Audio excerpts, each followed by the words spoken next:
할렐루야. 다시 새벽 예배를 시작할 수 있어서 하나님께 참 감사드리고 오늘 성전에 함께 모여 기도하는 이 아침 주님께서 예배를 기쁨으로 받아주실 줄 믿습니다.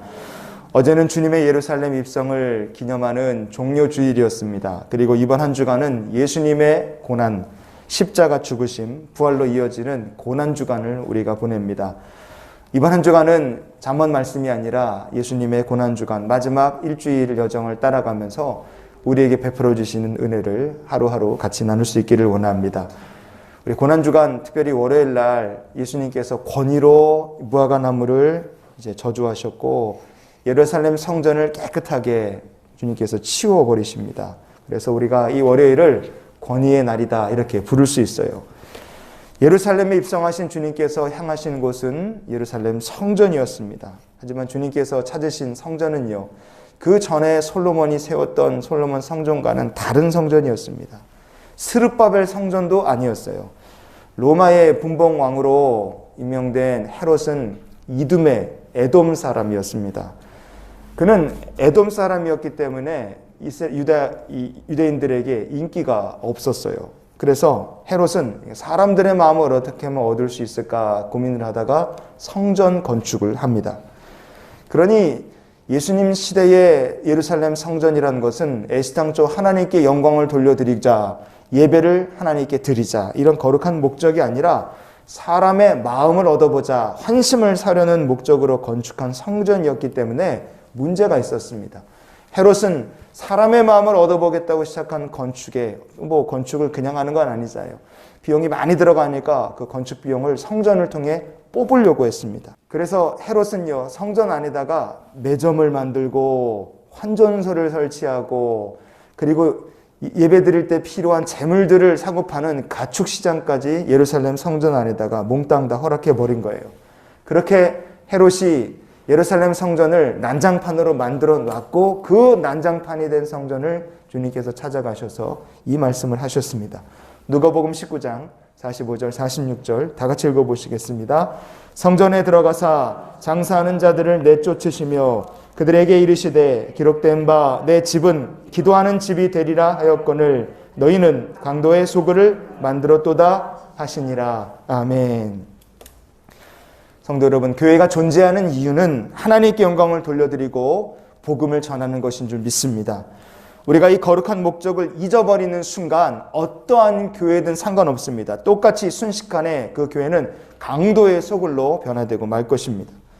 주님께서는 지금도 모든 교회가 똑같이 하나님 아버지를 위하여 기도하는 집이 되기를 원하고 계십니다. 이 주님의 소망에 부응하기 위해서 우리가 기억해야 될 영적 교훈이 무엇이겠습니까? 참된 권위를 알아보고 그 권위에 순종하는 것이 교회가 해야 될 일이고 또한 성도가 해야 될 일인 줄 믿습니다. 세상은 재물이 많은 사람, 권력이 있는 사람을 금방 알아봅니다. 그래서 돈 많은 사람, 권력이 센 사람 옆에는 사람들이 알아서 자동으로 알아보고 북적북적거려요. 그런데 성도는 어떤 사람입니까? 성도는, 크리스찬은 재물이나 권력을 알아보고 거기에 순종하는 사람이 아니에요. 성도는 하나님의 권세를 두려워하고 하나님의 권세에 순종하는 삶을 사는 사람들이 바로 성도 크리스찬인 줄 믿습니다. 그렇기 때문에 신앙생활을 잘하는 성도의 모습은 어떠해야 되느냐? 우리가 어떻게 신앙생활을 해야 주님께서 칭찬하시고 기뻐하실 만할까? 그 힌트가 바로 종료주일 예수님께서 타고 입성하신 나귀의 모습 속에 들어 있습니다. 이사야서 1장 3절 같이 보시겠습니다. 소는 그 임자를 알고 나귀는 그 주인의 구유를 알건만은 이스라엘은 알지 못하고 나의 백성은 깨닫지 못하는도다 하셨도다. 아멘. 연필이 쓰신 분들은 나귀는 그 주인의 구유를 안다. 그 부분에 동그라미를 한번 쳐보십시오. 성도는요, 재물이나 권력을 그 주인으로 삼고 살지 않습니다. 크리스찬은 이 나귀가 하는 것처럼 오직 전능하신 하나님만이 내 인생의 구주이심을 똑바로 알고 직시하는 사람입니다. 그래서 주인의 구유를 아는 나귀처럼 나의 왕, 나의 주가 되시는 하나님을 알아보는 영적 눈이 열리는 성도가 되실 수 있기를 축복합니다. 교회의 영적 눈이 열려있고 성도의 영적 눈이 열려있는 한 그 교회나 그 믿음의 성도가 강도의 소굴이 되고 하나님을 거역하는 강도처럼, 날강도처럼 신앙생활할 일은 없다 이거예요. 또한 주님께서 타신 나귀에 대해서요, 성경은 우리에게 이렇게 말해줍니다. 마가복음 11장 2절 말씀 같이 보시겠습니다. 이르시되 너희는 맞은편 마을로 가라. 그리로 들어가면 곧 아직 아무도 타보지 않은 나귀 새끼가 메어 있는 것을 보리니 풀어 끌고 오라. 아멘. 마가복음 말씀은 우리에게 주님께서 예루살렘에 입성하실 때 아직 아무도 타본 적이 없는 나귀 새끼를 타고 예루살렘에 입성하셨다. 우리에게 이렇게 말씀해 줍니다. 아무도 태워본 적이 없어요. 왜냐하면 이 나귀가 아직 어린 새끼이기 때문에 그렇습니다. 작고 연약한 존재입니다. 그런데 주인의 구유를 알아보는 나귀처럼, 이사야의 말씀처럼 이 나귀 새끼는 왕이신 예수님을 태우고 묵묵히 자기 할 일을 감당했습니다. 연약하지만 그러나 왕이신 예수님을 태우고 예루살렘에 들어가시는 예수님께 순종하고 가는 거예요.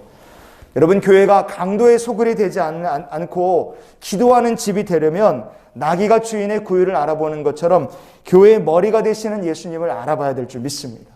교회의 머리는 그리스도신 거예요. 그리고 나귀 새끼가 예루살렘에 입성하시는 예수님을 아직 한 번도 사람을 태워본 적 없는 연약하고 작은 나귀였지만, 그러나 예수님을 태우고 순종하고 간 것처럼 우리가 힘이 없고 연약하다 할지라도 주님 맡기신 사명에 순종하는 성도가 되고 순종하는 교회가 될 수 있기를 원합니다.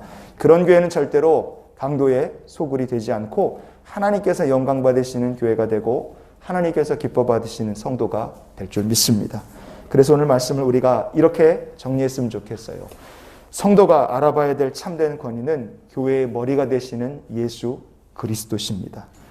십자가의 권세고 성령의 능력이 우리가 알아봐야 될 권세인 줄 믿습니다.